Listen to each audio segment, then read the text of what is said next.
वजीर दाखिला साहब, अगर आपका ये सपना है कि हम CAB बिल लाकर हिंदुस्तान के मुसलमानों का धर्म बदल लेंगे जबरदस्ती, तो ये तुम्हारी गलत सोच है।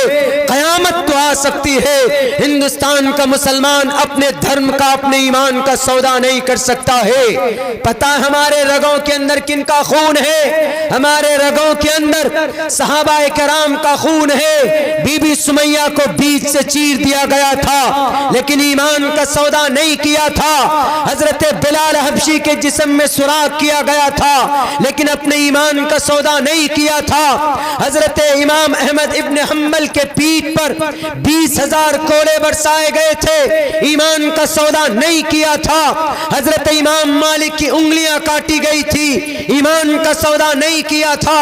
हजरत हुसैन अहमद मदनी के लिए शूट वारंट हुआ, ईमान का सौदा नहीं किया। कासिम नानोतवी की कनपट्टी पर गोली लगी, ईमान का सौदा नहीं किया। मौलाना फजल हक खैराबादी को 3 साल तक जजीरे अंडमान निकोबार माल्टा की तारीख के अंदर काल कोठरी के अंदर डाल दिया गया, ईमान का सौदा नहीं किया। आज भी अब्दुल्ला 30 करोड़ मुसलमानों के तरफ से ये तर्जमानी करके तेरे कान तक आवाज पहुंचाना चाहता है। होम मिनिस्टर साहब, अगर जमीर जिंदा है तो ये तारीख की रोशनी में कहना चाहता हूं, 30 करोड़ मुसलमानों के ईमान को छूना तो दूर की बात, तुम इनके कुरान को जलाने की कोशिश करोगे तो तुम जलकर भस्म हो जाओगे। इसलिए इस कुरान की हिफाजत की जिम्मेदारी अल्लाह ने खुद चली है। दज्जाल फिरौन आया, मिट गया, हिटलर आया, मिट गया, दज्जाल नमरूद आया, वो भी इस धरती से नामो निशान मिटा दिया गया।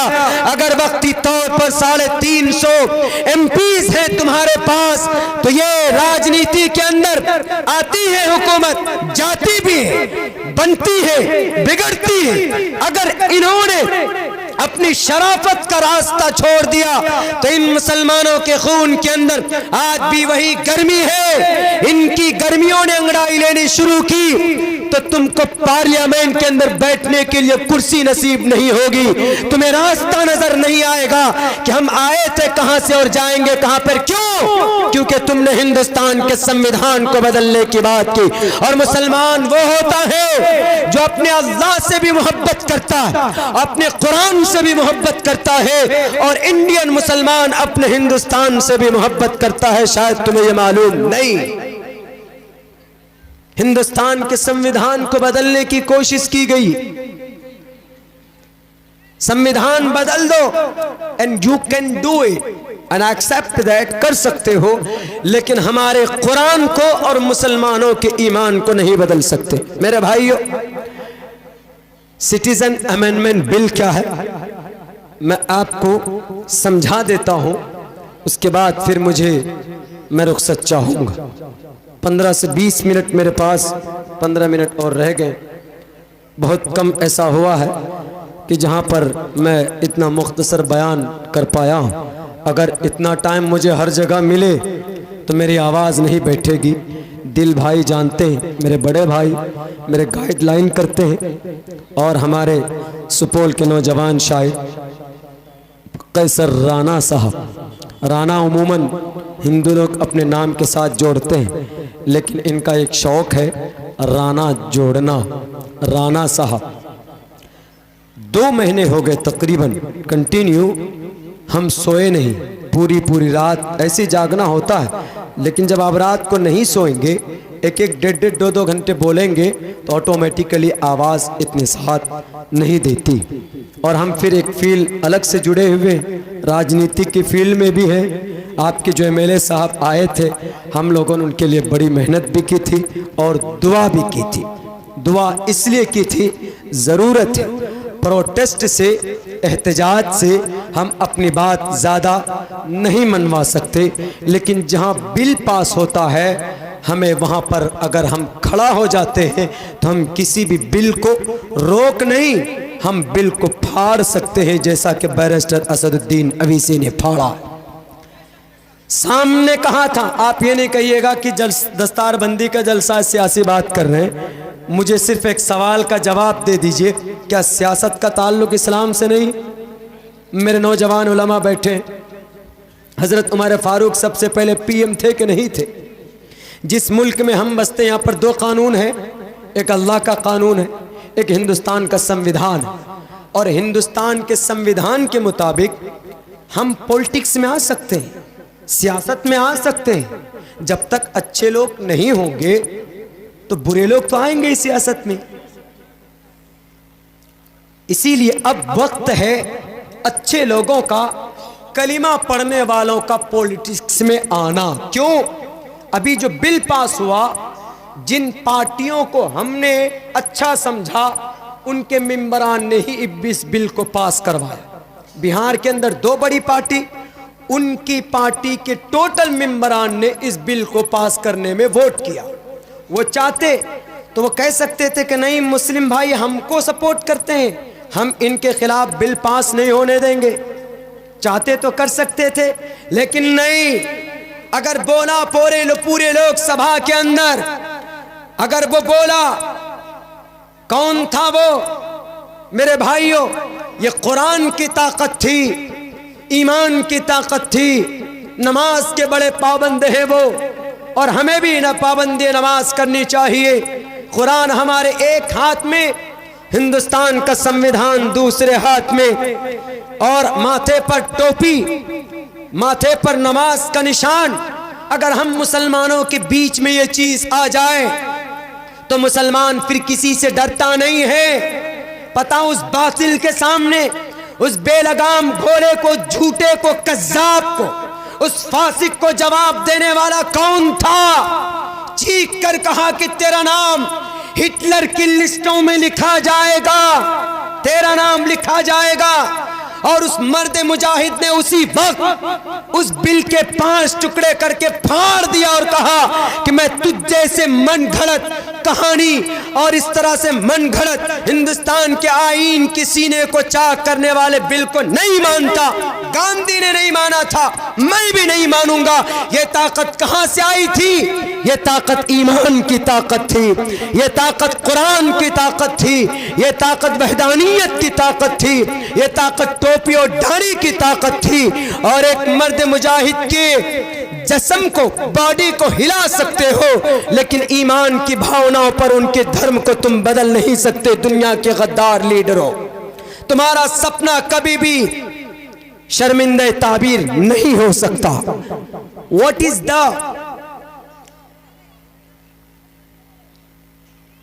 हमारा गुनाह क्या है? हमने गुनाह कौन सा किया है जो इस तरीके से हम लोगों को कसा जा रहा है, परेशान किया जा रहा है? कुछ दिनों पहले एनआरसी, अब सीएबी बिल। और मैं आपको बता दूं, ये जो सीएबी बिल है ये बहुत जबरदस्त है, इतना जबरदस्त है, मैं बता दूं आपको। सीएबी बिल बहुत से लोग नहीं जानते। सड़कों पर कहीं प्रोटेस्ट किया जा रहा हो तो हम लोगों को बढ़ चढ़ कर हिस्सा लेना चाहिए। और अगर कोई सपोर्ट कर रहा हो पार्लियामेंट में, लोकसभा में, राज्यसभा में, तो हम लोगों को उसकी मदद करनी चाहिए। अब से पहले भी, परसों भी मैंने सीएबी बिल का खुलासा किया था, मैं आज को बता देता हूँ। कुछ ज़माने पहले हिंदुस्तान के अंदर ज़बरदस्ती एक तहरीक चली थी। कौन सी? ज़बरदस्त धर्म बदलना, धर्म परिवर्तन, लेकिन वो कामयाब नहीं हो पाए थे। And that time they were not the successful. उस वक्त उनका आइडिया बिल्कुल ख़त्म हो गया था। अब उन्होंने ये सोचा कि हिंदुस्तान के मुसलमानों को कैसे आधे में लाना है, इनको कैसे डराना है। तो उन्होंने कहा कि एनआरसी लागू करो। तो सोचा कि एनआरसी में तो हिंदू, मुस्लिम से ज़्यादा हिंदू फंस जाते हैं। जैसे आसाम में फंसा 12.5 लाख हिंदू फंस गए, 7 लाख ही मुसलमान थे। तो अगर मुस्लिम को के चक्कर में हिंदू भी फंस रहा है, लेकिन एक कानून निकाला। कौन सा? यहाँ इंडिया के लिए नहीं निकाला, डायरेक्ट निकाला अफगानिस्तान, बांग्लादेश, पाकिस्तान। जो भी हिंदू इन तीनों देशों से आएगा, मुस्लिम के अलावा कोई भी आए, मुस्लिम के अलावा कोई भी आए, उनको आते ही फौरन नागरिकता दे दी जाएगी, फौरन नागरिकता दे दी जाए। लेकिन अगर कोई मुस्लिम आए तो उनको नागरिकता नहीं दी जाएगी। ये डिस्क्रिमिनेशन है कि नहीं? डिस्क्रिमिनेशन का मतलब असबियत, भेदभाव। जो कि हिंदुस्तान के संविधान में भेदभाव ऐसा कुछ नहीं। तो ये कानून पास किया। तो आप कहेंगे कि मौलाना पाकिस्तान, बांग्लादेश, अफगानिस्तान से कोई मुसलमान आए या ना आए, हमको उससे क्या लेना देना, हम तो हिंदुस्तान के मुसलमान हैं, हम पर तो कोई एतराज़ ही नहीं, हमको तो कोई प्रॉब्लम ही नहीं। अब देखिए बहाना इन 3 देशों का, अगर वहाँ से कोई हिंदू आए फौरन नागरिकता, कोई मुस्लिम आए नागरिकता नहीं, घुसपैठ। हाँ, अगर वो मुस्लिम आया अपना धर्म बदल कर आया, धर्म बदल लिया, हम थे तो अफगानिस्तान में मुस्लिम लेकिन हम हिंदुस्तान में रहना चाहते हैं, तो CAB बिल के तहत गवर्नमेंट कहेगा कि तुम हिंदू बन जाओ, तुम आए हो ठीक है, आई एक्सेप्ट एंड अतिथि देव भव, आयुष्मान देव भव, आइए, वेलकम, खुशामदीद।